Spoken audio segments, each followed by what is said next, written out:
guys, here I am with my first behind the scenes. First, I mentioned that I needed Starbuck to have a bath, so this involves getting new thread too because my project does not match my previous light blue and white thread project that was in here, and that is a project you guys didn't get to see. Maybe I need to put clips of that together because I did take most clips. Taught my daughter how to sew a dress, a cosplay for an audition for a school that she got into, so I'll have to do that for you guys because it was kind of cute and fun.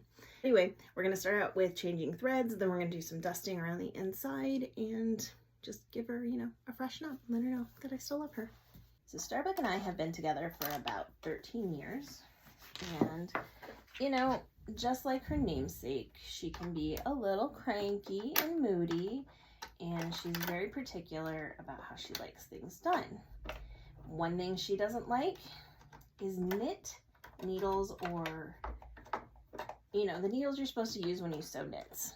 So I have come to learn just, you know, keep her nice and dust free as best possible.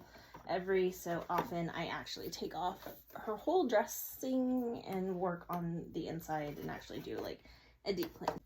Give her some cleaning. She was giving me some timing issues the last time I used her, so fingers crossed she doesn't do that this time, but you know, we'll see.